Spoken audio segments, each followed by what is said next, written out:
It's okay. I like being in the shadows.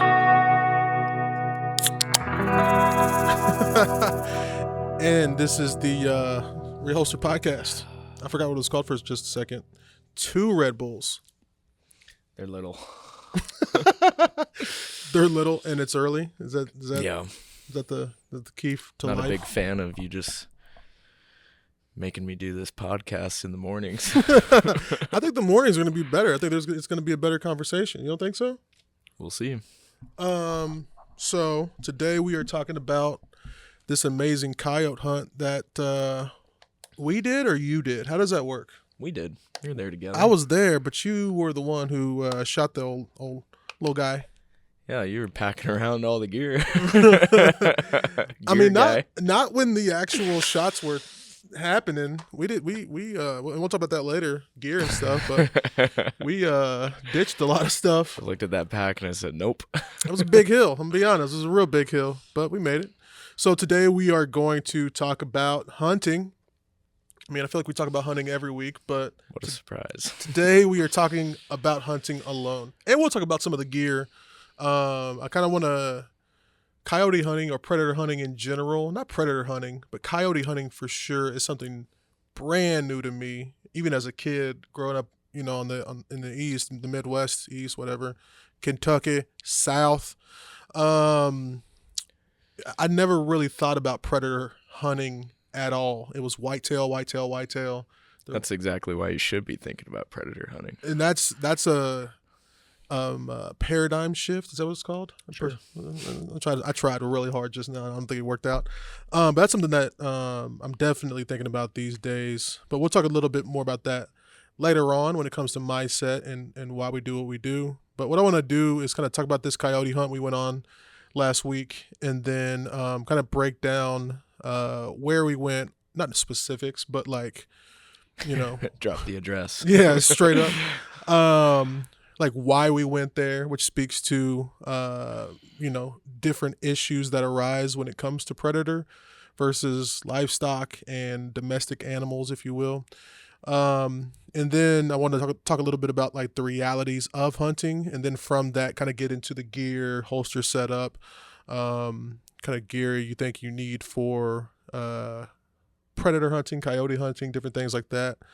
And then filming a hunt, which was very interesting. Yeah, we got to figure that one out. Yeah, because you know, I mean, we could just jump into it wherever, but like that's a piece of it that I was not ready for. This was like my first real hunt, successful hunt. I've been on hunts before, but this is the first time that a animal lost its life, and that like it definitely brings reality to it. You know, it's one thing getting out there and shooting or walking around looking for animals. You hear people calling, you're hearing different things. There's a little bit of anticipation there, but calling the animal in, I think the moment. Well, I'll tell you what. I want you to break down the hunt, and then we'll talk about it afterwards because I think it's. I have a lot to say about it because it was like my first experience, but you take us through kind of what happened. Yeah. Well, I would say that I was a little skeptical that we were going to get anything just because it was the middle of the day. It was one of the hotter days we've had.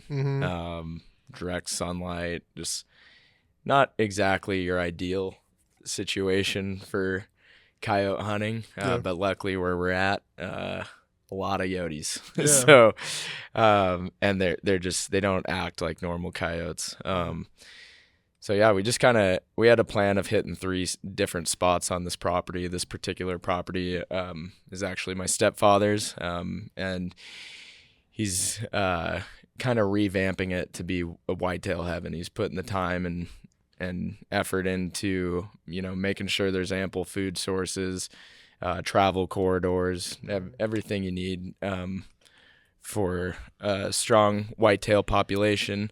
And part of that is the predator management, being the coyotes out there. There's just such good cover for them. There's a creek bottom through the bottom.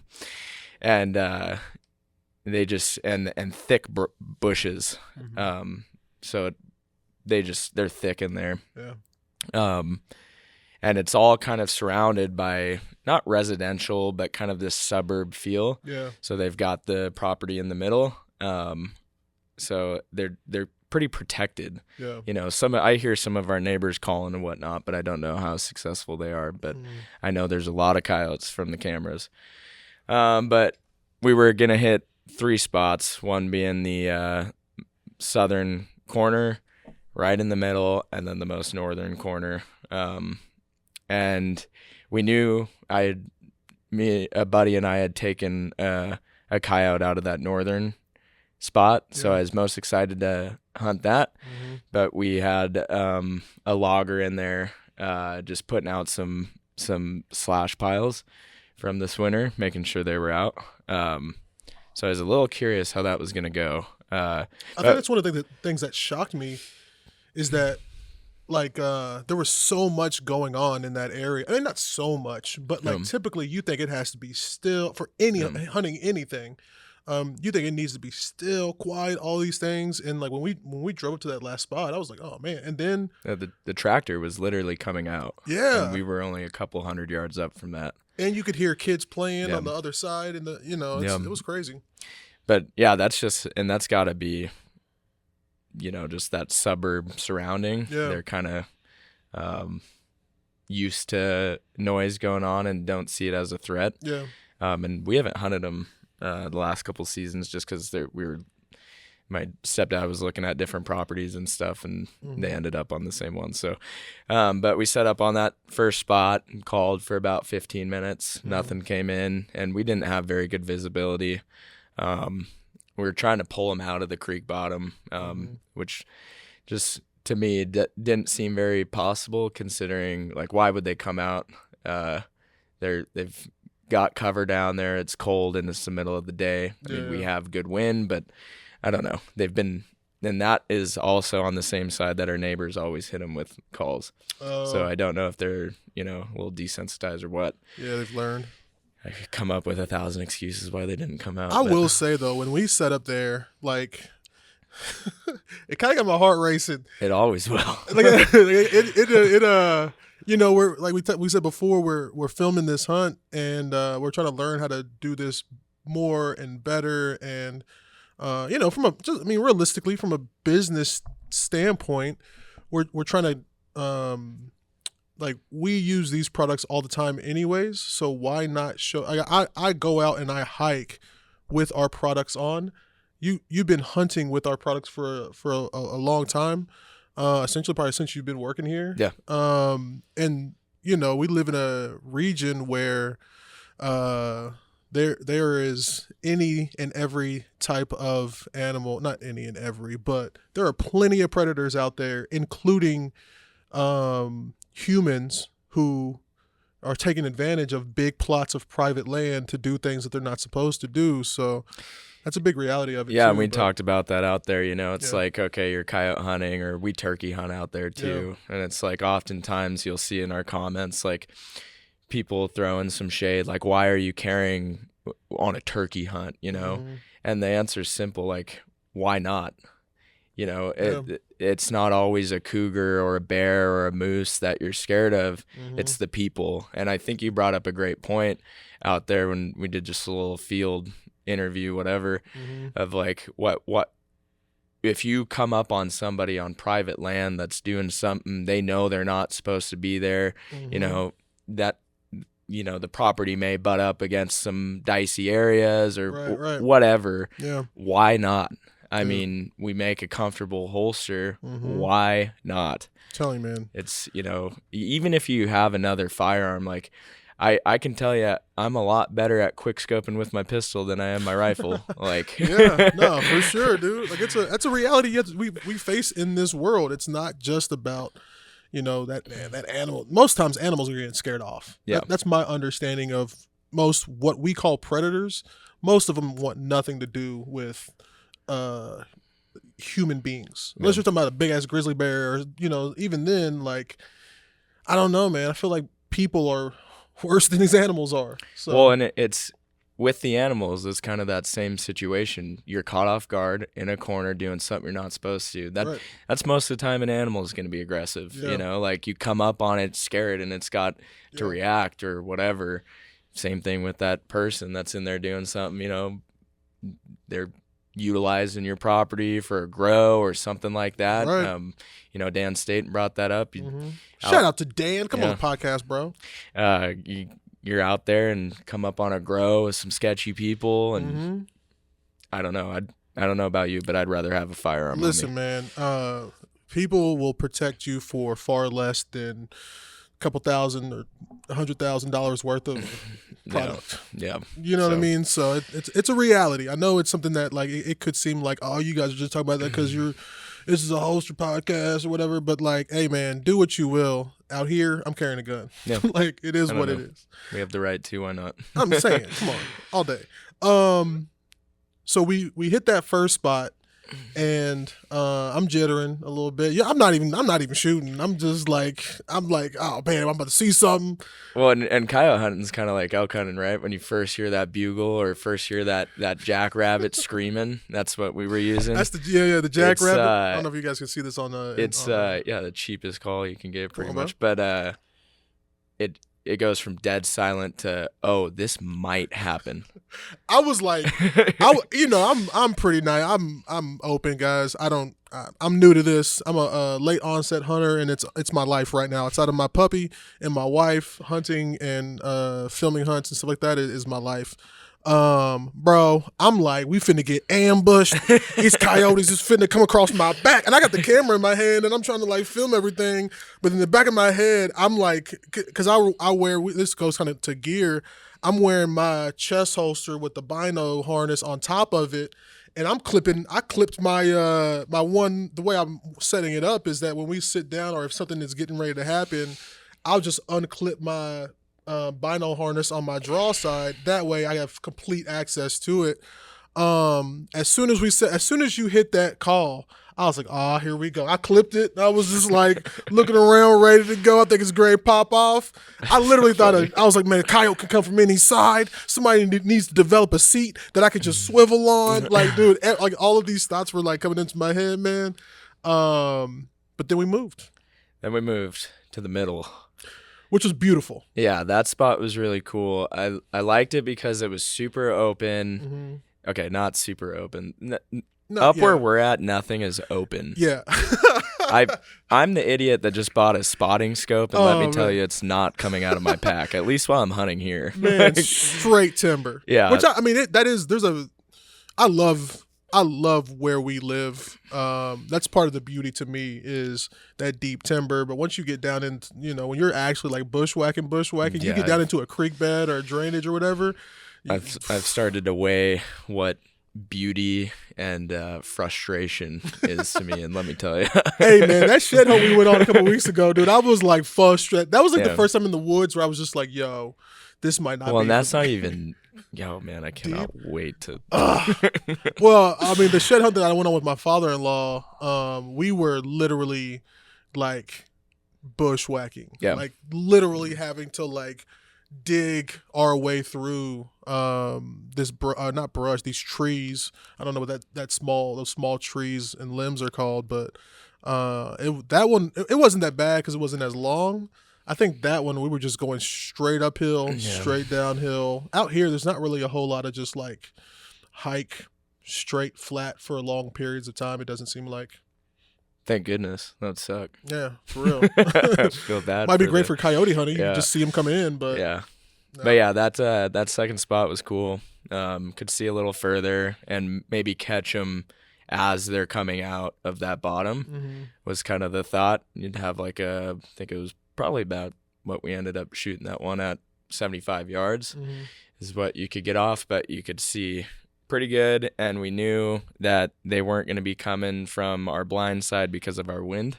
Mm-hmm. We were blowing directly into that, so you don't have to worry too much about getting busted or a worry coyote.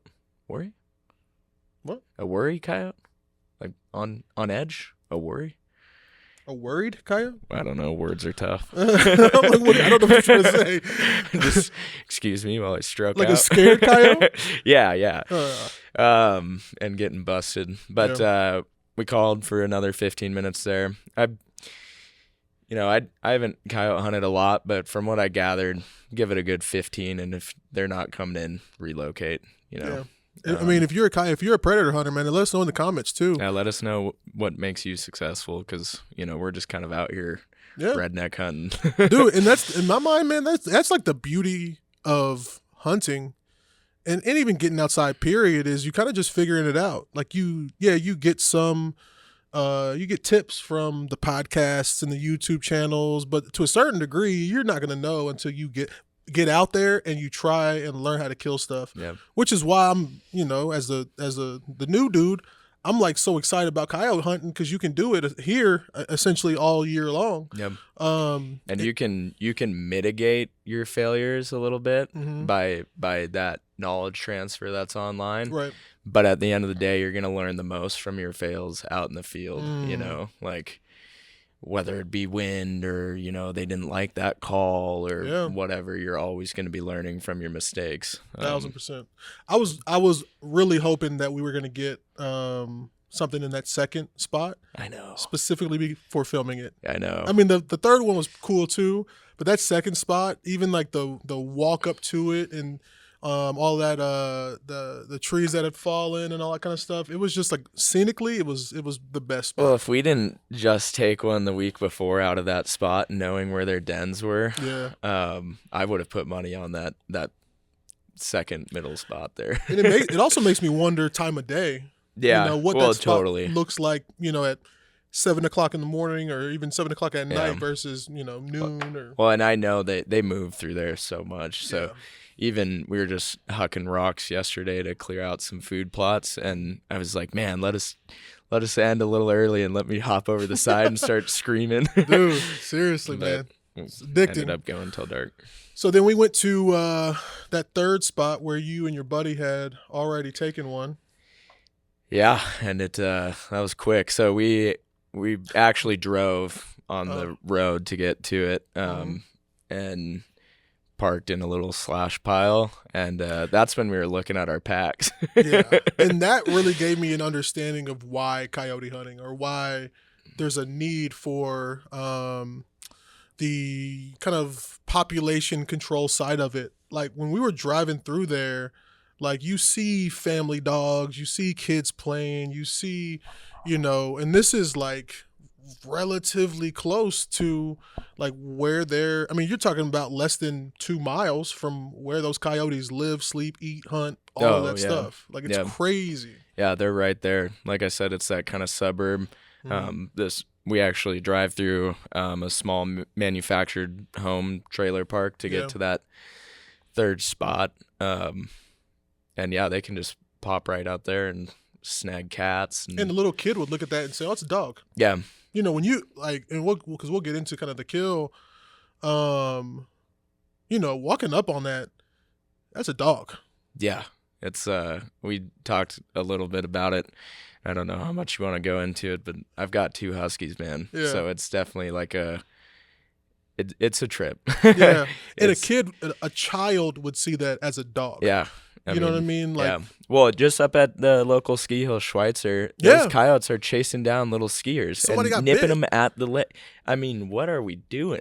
Dude, I was literally just reading because I was kind of doing some research to see if how big of an issue is this stuff, and I was reading this report that said one coyote even bit a female skier, though her injuries were minor. You're talking, and this is at Schweitzer. You're talking about like a coyote can get that close, take a bite. At what point do those coyotes think, you know what, we can get a deer, why can't we get one of them? Yeah, right. And that might be irrational, I don't know, but that's where my brain goes. How many generations of coyotes does it take for them to say, you know what, I think we could take a 16-year-old? So even on that, we were just, those coyotes out there, we can bait in Washington for a whitetail, and they are eating the corn, which is bizarre to me. And it made sense because, I mean, my dogs love eating the corn whenever we're, filling feeders or whatever. But and they're straight scavengers, right? Yeah. I mean, they'll eat whatever. They're eating corn right next to turkeys, right next to deer. Like, it's just bizarre how they'll kind of morph to their environment. Yeah. And then when you see civilian, like neighborhood clash with wild coyotes, start to see dogs missing. And dude, I got friends in LA who have said, like, many a times you'll just see, like, if you drive around in the middle of the night, super early morning, you'll just see coyotes just running around the streets of LA. It's just that close. Well, yeah. And what's killing the coyotes?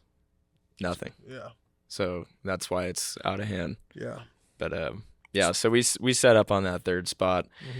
We ditched the packs, which just, we are here for Alien Gear Holsters. I was running our locking belt slide with our level 2 for my Glock 17. With the light on it. That's a photon. Oh, sorry. I guess I should know our products. Anyways. Yeah, I don't think we have a level 2 over here. There's one right there on the. You see it? Anyways, just more the reason to pause this and hop over to aliengearholsters.com. Yeah. Hit him with a promo code. Oh. What's this week's promo code? Yeah, guys, keep in mind we the discount codes are going to be subject to change.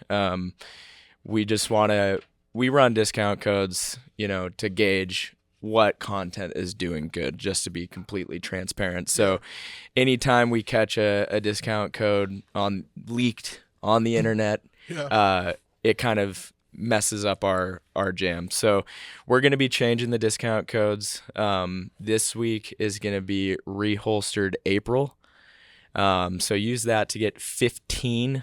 I thought you were gonna say this week is Coyote Ugly. Nope.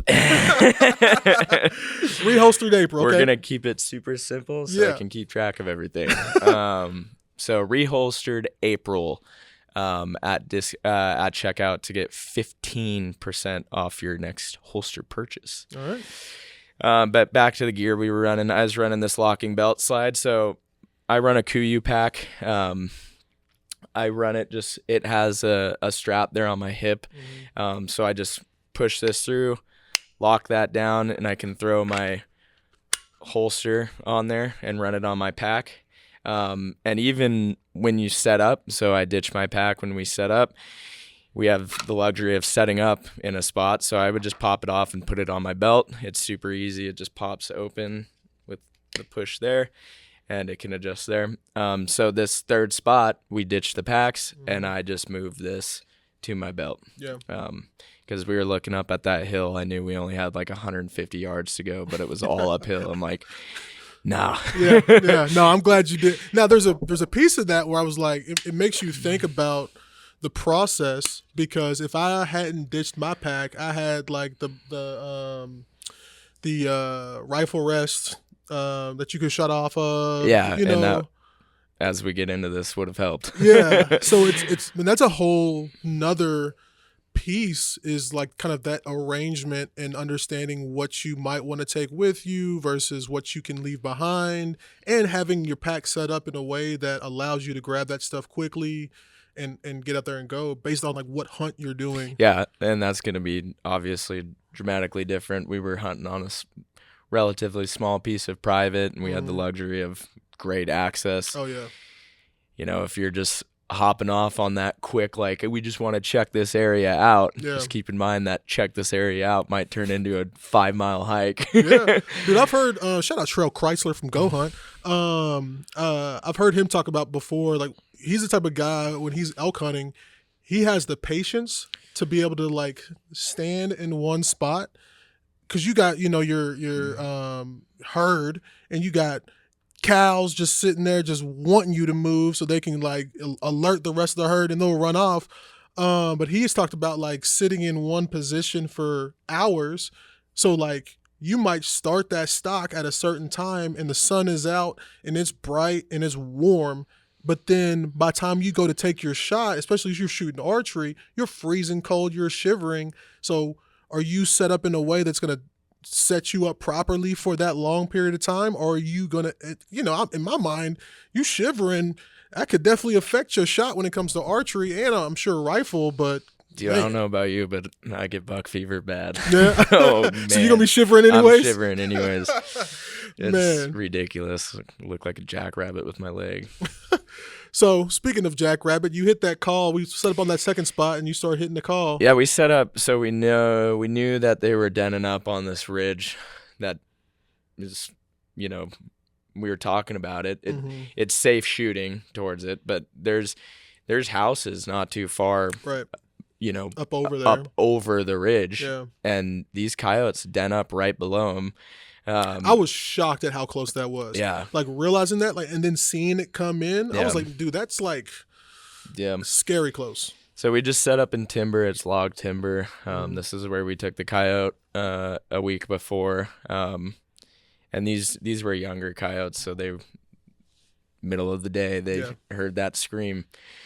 So we set up, just started ripping that jackrabbit, and I think we looked at the timestamp. It's probably like 1:05. Yeah. So I'm running down from that den, and you just see flash of fur through that log timber, dude, and it's game on. Shout out to the folks over at Primo's. They make a great steel jackrabbit. Shout out to y'all. Come on the podcast. Talk about it. I was a little skeptical when after the first two. I was like, maybe you're supposed to use the fancy big call with the little tail on it and all this kind of stuff. This bad boy, dude, that thing came right in. That was in no time too. Like, it was. You told me it was going to be quick when it happened, but I was shocked. Yeah. To the point where I saw it, tried to get the camera ready, and was like, it's gone. It moved somewhere else, and that whole process is crazy to me. Well, yeah. So I was screaming, saw him. I was calling and shooting, so he was. I was screaming, saw him, put it down, tried to find him in the scope, and he stopped the minute he stopped hearing that. So I picked that call back up. I've got it in my mouth, looking down the rifle, just trying to keep that high pitched scream going, and. Sure enough, you hit that thing again, and he starts moving. He's crouched down, looking through the trees, kind of at a slow trot. And I think we probably hit that a total of 3 times since we saw him.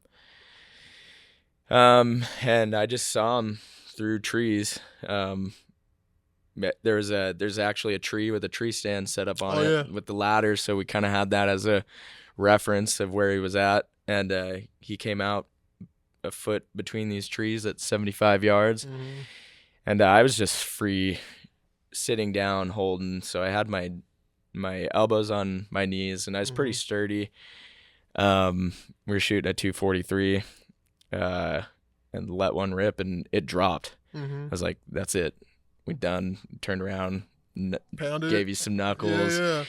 And then I look back over, and he gets back up. And I'm just like, what the heck?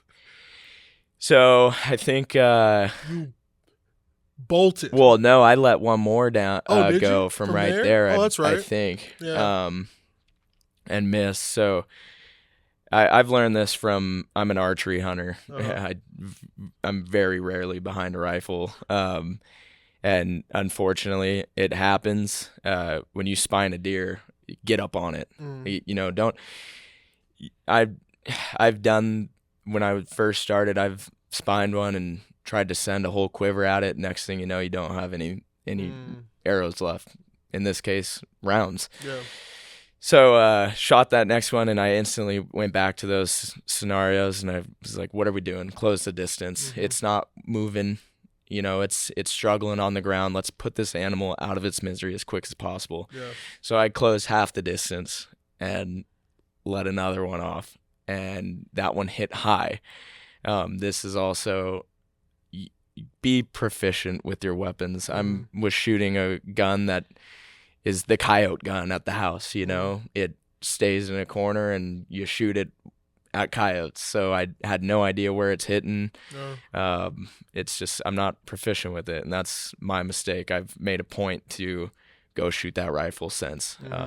Figure your rounds out. But so I hit high. It probably would have done it, but I could see it was still sitting there looking up at me.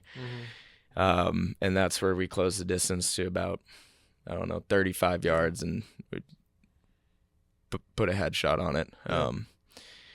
Which, you know, it sucks. I'm not a fan of killing stuff, man. Like I hunt for a purpose. So that was kind of disappointing. But at the end of the day, that's a coyote down, possibly a fawn. Yeah.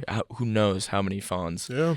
And that's what we set out to do. For sure. So there's a lot of mixed emotions in there, but got the job done. and it seems like that's the reality of hunting, man. Like, it's not always one shot kill, you know, straight to the heart, you know, all of these things. But every time it seems like you feel the, and I don't know if this is true for everybody, but it seems like no matter what, you are feeling the reality of taking a life. Yeah. No matter what. It's gnarly. And that's the, you know, the seriousness of hunting and long, you know, big picture provide, like living off, I shouldn't say living off the land, but eating off of the land and providing for your family in that way is protecting your food source. Yeah. When you I'll tell you how naive I am. I realized that you had to shoot again, and I said to myself, this thing's gonna attack us. And then as soon as I started thinking that, you got up and closed the distance, and I was like, oh, it's on. And so I got cameras in hand running behind you. Dude. And I remember putting down, okay, so this is a pro tip if you're gonna film hunts. We use the Osmo. I wish I knew what it was called. It's over there on the charging. But we use the little Osmo. It's just a little camera. It's on a gimbal, and I attach that to one of my trekking poles. Take my bottoms off the trekking pole, and I can just stick that in the ground and use that as like a monopod, essentially, that's dug into the ground. I pick that up. I'm going after you, and I stick it in the ground. And as I stick it in, I don't know if it was just like some African tribal ancestors that just came into my head. I stuck it into the ground, and I drew my gun, my pistol, at the same time out of my chest holster. This poor guy. Dude, I went straight into Shaka Zulu mode, bro. I like stuck it into the ground, pulled my gun, and was walking up low ready as if it was going to like, because in my mind, its cousins was like, yo, you just killed my brother. We're finna come at you. And I know that's a little, like I was a little much, but I didn't know what to expect because like you had like, I think in my naivete, it's a one-shot kill thing. It's a two-shot kill thing.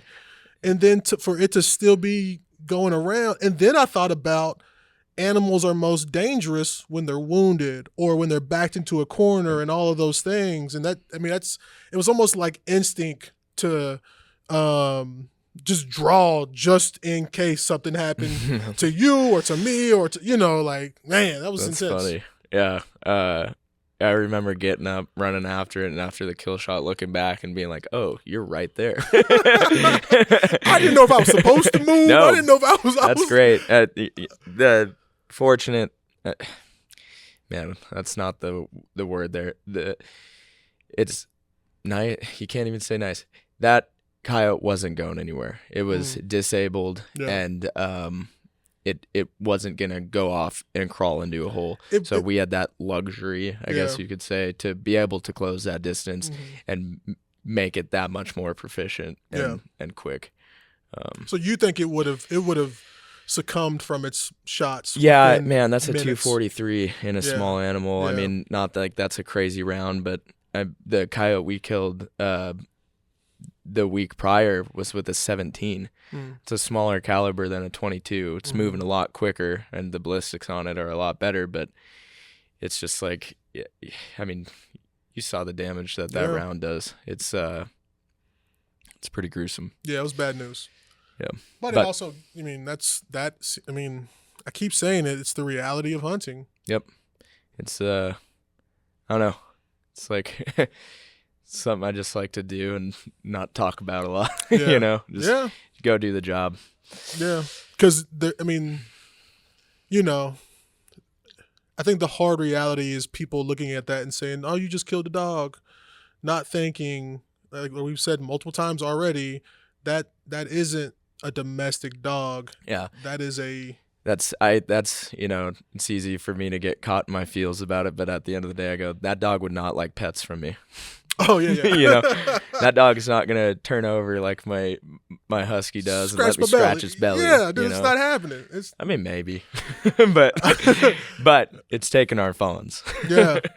So. In worst case scenario, it's taking the kid. Yeah. You know what I mean? Like it's it's easy to justify too when you're throwing rocks out there, making food plots for these deer, thinking, what if there's no deer in these food plots? My elbow hurts, man. Yeah. All my this back work hurts for nothing. Come on. It's easily justifiable, but man, it's definitely an experience, and it may be easier for some people, but I don't know. I got 2 huskies, like I said. Yeah, your dogs look like predators. I know. Like Denzel, I have it's supposed to be a Labradoodle, but it's not. It's a Labare. It's a Airedale and Lab mix, and he looks like a little. If you've ever seen a wolfhound, he looks like a wolfhound and a Lab mix, or an Ale. If you know what an Airedale, most people don't know what an Airedale is, but just big, mustache, beard type situation on a Lab. When he gets aggressive, you know how dogs will get aggressive playing, like you put your hand in their face and they're like I can look at him and think you would be a savage as a wild animal. Yeah. But at the end of the day, I know what playing is in that reality, and I know that Denzel would never like hurt a kid or like another dog. I mean, he probably would if he needed to protect me or his mom, but his mom, you hear that? My wife. It's female owner, his mom. But then like thinking about that coyote and its reality, and it's one. I mean, when it's predator, we're predators essentially, and we're essentially coyotes, and on a touchier subject, wolves. Yeah, we are the predators. Yeah, and we need to fill that role. Yeah, because if you don't, they will. I mean.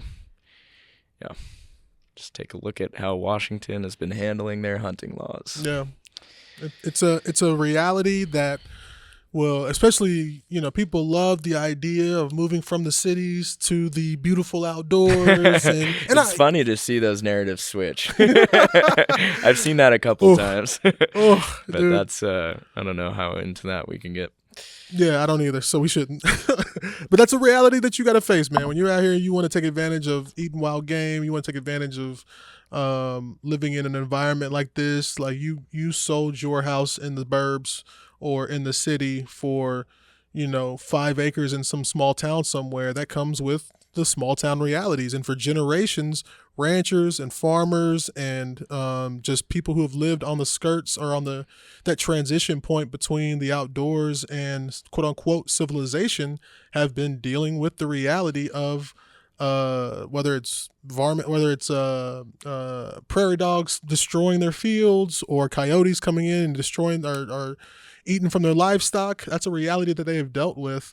You can't just come in here and pretend like it's something that doesn't need to be addressed since you moved here all of a sudden. Yeah. People have been doing it for generations and generations, and that's the reality of it. And I don't know, man. I'm gonna keep doing it. Yeah, I'm going to start doing it. And I think the other reality too is I'm gonna start doing it in the areas where I know I'm going to be hunting. Yeah. Because that's protected. It would be literally like saying, you know what, I'm okay with people just going into the grocery store and taking all the meat. Mm-hmm. Or I'm okay with people going to the farmer's, like a crackhead, just going to the farmer's barn, killing a cow and just putting it in his truck and walking away. In my mind, that's the same reality there. I've said reality 26,000 times in this podcast. Because this is the reality. Do. I don't know the song. That has to do with it. Stranger Things theme song, enter. I don't know the Stranger Things. I'm not that cool. I don't watch I watched the first season of Stranger Things, and then it got too popular for me. You're like that. I am. Office, not happening. Is this done? What's the other one? The Bear? I couldn't do it. Yeah, I know. We talked about that. Yeah. There's a couple of ones that I'm just not... I like Harry Potter though, and Lord of the Rings. Nerd. I'll take it. Let's talk. Speaking of nerd stuff, let's talk gear real fast. You already talked about your holster setup. You're running the level 2 with the. I keep wanting to say quick disc. I mean, it has the quick disconnect. Locking belt slide. Locking belt slide. Yeah. No, it's slick, man. I was curious how I was gonna like, just because I elk hunt with a little different configuration, but I was curious how I was gonna like switch it like while we were setting up, while you were switching up the cameras. Yeah. Give me plenty of time to drop that pack, pop this off, put it on my belt. Yeah. That way it's on me. I mean, because think about the reality. Reality of you. Let's say you had your pack on you, and then you took it off to take the shot, and you had to close the distance. Yeah. I mean, that's literally that's the truth of what may happen in that scenario. Yeah. And, if I would be a little more worried about it if we were like in grizzly country or whatever with a situation like that. But back to, I think, what everybody needs to be preaching. Why wouldn't you? It's like a seatbelt. Good point. Just keep it on you. In my mind, you would, because his friends were coming for us. You just shot the little homie. I wish. I know, right? Would have been more. I was ready to smoke a coyote with a pistol, with a 10mm Smith & Wesson. Shout out to Smith & Wesson. I don't know. I've seen how you shoot with iron sights. Hey, listen, man. I'm actually way better with that Smith & Wesson. Yeah. Because they got the iron high sight, or the suppressor high. Suppressor high sights. Anyways, Co-witness. I'm relatively good with that. Yeah. I just got a Glock 19X. Welcome back to the dark side. I let go of the red dot. I got the 19X instead of the 45 with the MOS. I let go of my red dot. Now I'm shooting iron sights, and I'm gonna be honest. I get used to it again. It's a different world. But anyways, they're always there. They are always there, and they don't need batteries and malfunction, and it's off a little bit. And Yeah. Well, and they glow in the dark. Yeah, we talked about it here. Like, we're always shooting random pistols out of the safe. We have the luxury of shooting pretty much every pistol under the sun. Yeah. And the odds of that red dot being on are pretty slim. I mean, I love the idea. Yeah, man. The shake wake and all of this stuff. It's cool. I just haven't shot in the last 6 months. I haven't been here 6 months. In the last 2 months, I haven't shot a red dot once without there being an issue at some point in the day. And I'm sure people swear by red dots, and I'm sure there are plenty of people out there. Well, and they're shooting their pistol that has it dialed in, But I don't know, man. I pick up my 17 or my 43X with that Parker Mount machine comp on there. Hey. And I'm hitting the target. Yeah, it's good to go. So locking belt slide, it worked out great for you. Yeah, with the level 2 slim on there. This holster was developed for the your detective style, low profile, whatever, policing. Yeah. So we don't have it in those, those 10mm and whatnot. But if you're carrying some of the more popular 9mm in Glock, SIG, Springfield, we've got you covered there. But if you're not, I would say our cloak mod with I think if you get it in the swivel drop leg, it comes with that QD. Oh yeah. And you can add that expansion on there. Yep. The exact same thing. Actually, I digress. The swivel drop leg with the cloak mod comes with that locking belt slide on there. Yeah. So that's what I do. If you're working with something other than that monitor, just stop.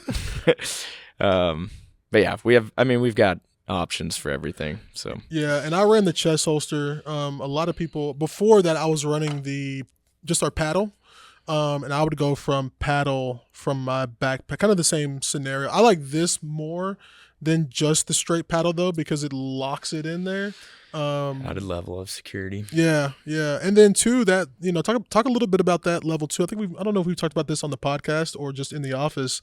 That level 2 retention in the outdoors is a new reality for me, but it does make sense. Yeah, you always want maximum amount of security. I'm not saying that you need our level 3 by any means, but just having that injection port lock there, and the swipe of the thumb, the thumb, you know that your firearm's not coming out.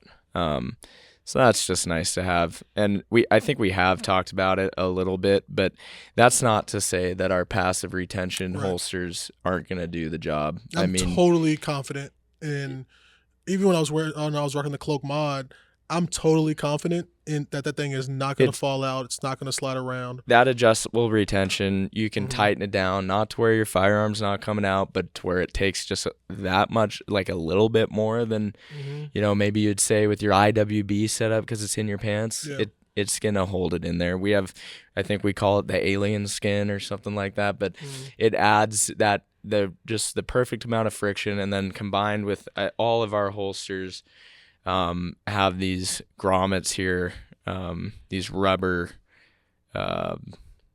spacers that you can tighten down. I don't know. It's just we've got everything. Yeah, I liked it. So I like the chest holster because I don't like things on my waist. I shouldn't say that I don't like things on my waist. When I'm out in the outdoors, and I'm hoofing it a lot, I like things off of my waist. And so I have it set up so that my the chest holster's under my bino rig, and then I got a little pack, my little possibles pouch underneath my bino rig, which you're not a fan of, but I'm always ready for whatever. If something would have happened to you, if that coyote would have got up and just stabbed you in your leg, right then I could have turned the tack strap immediately, bro. If it would have popped you and got you in your leg, bro, I would have been able to put a tack strap on you with 6.2 seconds, bro. So stupid. I had you covered because I had my possibles pouch right on me.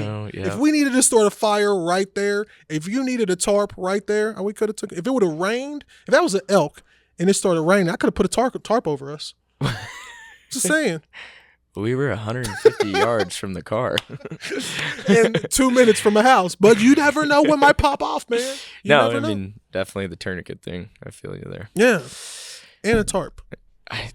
Now we're getting a little. And set up bungee cords so that you can put the tarp on a tree. Or I have some stakes in there as well, so you can just stake it to the ground. See, there's a few things. Every time we go out, Tyler's got some new piece of gear that he's messing with at the trailhead, or just it's exhausting. I'm sitting there watching him do all this adjusting. Oh, man. You got to be, and the reason why I'm doing it now is because when elk season comes, it's going to be the same thing. Nah, bro, I'm going to be squared away. I think my setup is going to be squared away. Okay, this man just ordered new boots. That's true. I hope Ashley doesn't listen. It's okay. She'll be fine.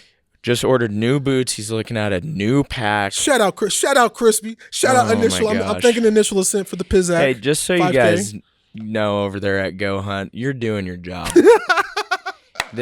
You have made these companies quite a bit of money, because it is it's church. This man, after this coyote hunt, he's like, I've been doing some research. I think we need to be carrying a shotgun in the field too. Listen, I'm not a very smart person.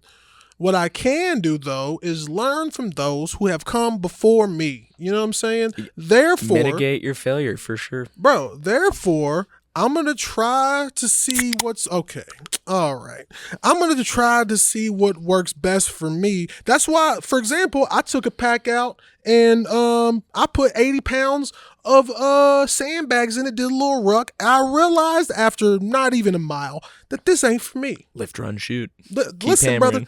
I'm not trying to be that guy. I'm not trying to be your boy Cam Haynes. I'm not trying to be Cam Haynes. I'm not trying to be what's the Navy SEAL? Jocko? Nah, him either. What's the bald-headed black dude? People are just screaming. Goggins. I'm not trying to be Goggins. You're not going to see me do. Listen, man, I'm lazy. I'm old and I'm chubby. The reality is I'm only doing what it takes to be successful as a backcountry hunter. I know. The brother from Sitka said, backcountry hunt. I wish I remember his name. I shouldn't call him just the brother. Oh man, what's his name? I'm taking his class. I bought his class too. Daggone, I forget his name. He's like the product guy for Sitka. He said backcountry hunters are mountain athletes. That's not Newcomb, right? Nah, he was a It's not Cal. he was Anyways, a seer guy. The reality is you're right. I mean, you're Thank you. doing the right thing. Thank you. But I'm the lazy one.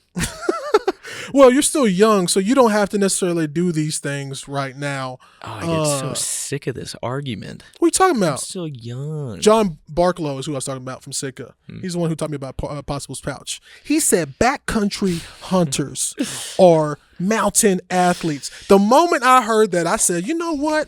I stopped playing football like my sophomore year. It wasn't for me.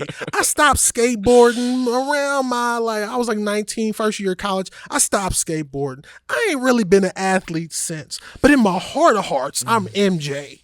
Maybe I should say LeBron nowadays. I'm a little old. I'm LeBron out here in the woods. I have the ability to do that, but LeBron practices. MJ, you know how many shots Kobe Bryant took a day? That's what I'm doing out here in the woods when I do Friday night rucks. You know what I'm saying? I'm practicing for the real game, baby. And when I bring that So 300, that what's it called? 300, that 300 point, at that point, what's the span? That I'm just gonna let you swim here. Yeah, brother. Tread Listen, water. when I bring that freaking 300 inch. elk in, Bull. bull in this year. I'm just picturing this clip. Just man. wait. No. Think about this clip. Think about, and I don't want you to clip it until I get that big old bull elk that I saw. One of the 3 bachelors that I saw earlier this year. When you guys see me packing that in with my alien gear chest holster, and you see the grip and grin, that's how you'll know Tyler did his thing. You put your work in. Put my work in, and Maybe that's why I haven't shot a big old bull yet. Listen, brother, if it's my first year and I shoot a big bull, you know it works. Yeah.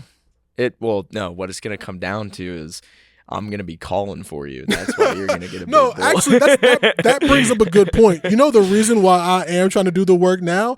It's kind of how like when we were shed hunting, and after we got done shed hunting, you go, I realized at one point, if Tyler goes down, I'm not going to be able to carry him out of the woods. For real. And that when was a serious thought. When it comes to like you out there hunting with somebody on both sides, like I don't want to expect Riley to carry me out of the woods. I also don't want to slow down the hunt for another person, which speaks to, you know what I'm saying, going at your own pace. For some people, you got to push all the way up, or else I heard Ryan Lamperts talk about this the other day.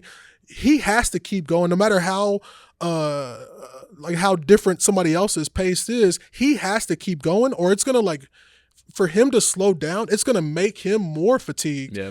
Versus me, I need to take my time a little bit to get up that hill, but also I don't want to hold up the hunt because I'm like breathing crazy and I haven't strengthened my my joints to the point where we start packing out animals and all of a sudden I roll my ankle or my knee goes out. Like I want to think about those things in town, you know, going down Centennial Trail on a random Friday. If I'm gonna blow something out, I want to blow it out now before I get out there and put everybody at risk because I'm old and chubby and just wanted to eat Cheetos and That's a fair point for sure. Red Bull. No, that's something that was just a Red Bull joke. I'm not serious.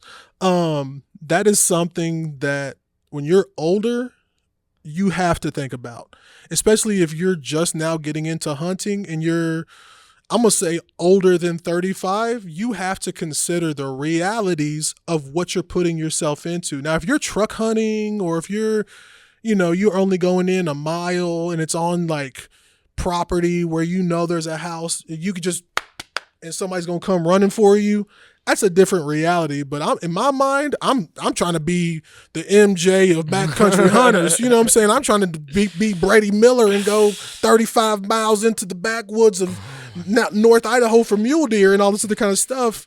if that's what you want to do, you have to, kind of train for that, or else you're going to be not only going to put yourself in trouble, but then you're going to put the rescue crew in trouble. You're going to put your partner in trouble, and then your family is going to have to deal with that reality for the rest of your life. Long-term care insurance, it's reality. So, let's talk about. You're right, though. No, I mean, not to. That'll be my soapbox on this podcast. Is if you are old, you need to prepare for what you are getting. Once you get past 35, and for some people it might be different. For me, I start to feel different going on hikes after 35 and being like, yo, my shins are jacked. And then thinking about doing that, I can hike 6 miles in a day and be relatively cool. But what does that next day 6-mile hike look like? And then you harvest an animal, and then you got to do 12 miles back with 50, 60, 70, 100 pounds on your back, man. Yeah. As you film it, Just start to think about where you're killing stuff. Yeah. Yeah. Maybe just where you're killing stuff while you're filming it. Dude, I mean, I'm trying to go change how heavy that meat is. That's true, man. I mean, even a mile carrying 100 pounds is a reality most people have never faced. Dude. It's a lot. Just went to a dark place. You said like trauma response just now? Yeah. Man. Whole. But yeah, stuff to think about, man. For sure. You want to hit camera girl fast? That's one thing that I don't hear a lot of podcasts talk about that I would like to hit, because you never know who might be out there hunting. So we're shooting with A7S3s. Yep. On this coyote hunt, we took an A7S3, and that man, I wish I could remember what it was called.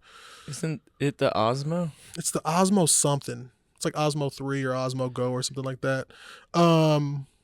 We didn't take a tripod on. I actually did take a tripod, and it didn't work out because we are using the Peak Design backpack scenarios or backpack. Oh, I think that was bad news for just a second.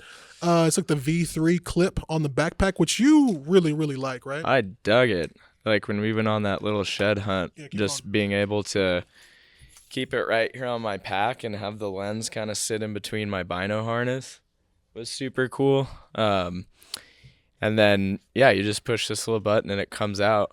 I could see that being a very useful and way to carry that camera out there.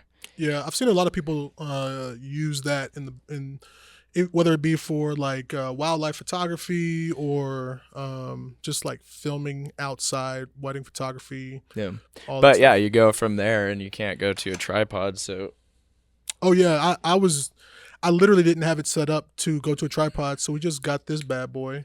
This tripod. Yep. Has the same head, ball swivel joint thing. Mm-hmm. It's slick. I really like this. Yeah, carbon fiber. I'm excited to see how this works out. We'll probably take that out like next week or something and just see, how the transition, and sometimes it's going to be fast. The idea is, this is called the Osmo Pocket 3 from DJI. That's what we're using for our like close-up angles. That way we don't have to take 2 cameras. And what's cool about this too is it follows your face. Yeah. That's what was super cool, is it looks like you've got another filmer. Yep. And even like coming up on the rifle mm-hmm. and everything, it followed. That was super cool. Well. When you got up to close the distance, you could tell that it followed you to a certain degree until the gimbal kind of shuts down. But it does its job for sure. You have to have it in selfie mode. But I clamped this onto a super clamp, put the super clamp onto my trekking pole, and just like stuck it into the ground. And then it would set, and that way we could use like the 70 to 200, and then we'll probably eventually get like a 200 to 600 to film the animal coming in, and that way you guys can see the entire process. We weren't able to, we kind of had a different objective as far as content from this and what we wanted to experiment with, and it wasn't necessarily showing an animal being taken. So I think, you can hear it in the footage. Tyler says, if you've got the shot, take it. Yeah. And I instantly, in my head, I mean, even a little bit before that, thought of, we had a little debrief before the hunt of what the objective of this was. Because at the end of the day, we work for a company where our jobs are to create content that helps better sell our products that we're using. So you can hear him in the footage going, if you've got the shot, take it. And I think 5 seconds after that, you hear I wasn't even crack. ready for it. I said that in my mind. I was like, but hopefully you'll tell me where this coyote is. Bam! Like, good. But and he probably would have came in closer, but I just, we don't want to waste company time, and we're out there with an objective and to really sell this situation that meant getting a coyote. So we did our job there. But sure. Yeah, it's there's a lot of stuff even I wouldn't have said it, but things to think about. Like, we set up on a spot, and the first spot we were just a little bit skylined, and we were in tight quarters, and you with the camera and stuff like that, you got a lot of movement going on. Yeah. When I'm calling, I'm right here. I'm not moving. You're working different cameras, checking angles. That's something to think about too. Like, how is your filmer affecting this hunt and the environment? And is there's just so many different things to think about that we have a lot to learn. I think it's fun to have that learning curve in place on top of something we love to do. That already has such a massive learning curve. It definitely, you can't go into, I don't think you can go into hunting with a bunch of pride anyways. But then once you get into like when you add, the filming side of it too, like you kind of just have to like realize that you may not, anything you go into new, you just don't have it figured out. And all the people that I respect in these different industries, especially like the outdoors industry, all of them are constantly trying to learn, for whether it be from those around them or those who know more than them, or the local biologist or the local whatever it is, like the farmer who has the spot. Like, it's all about growth.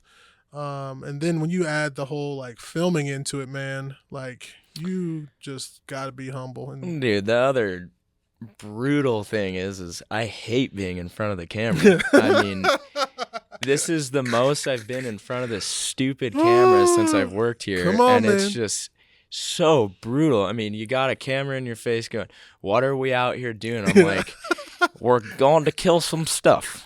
It's like, oh, man. It was great. It was good. I love it because I know you're uncomfortable in front of the camera. Even this, dude, I'm just like, oh.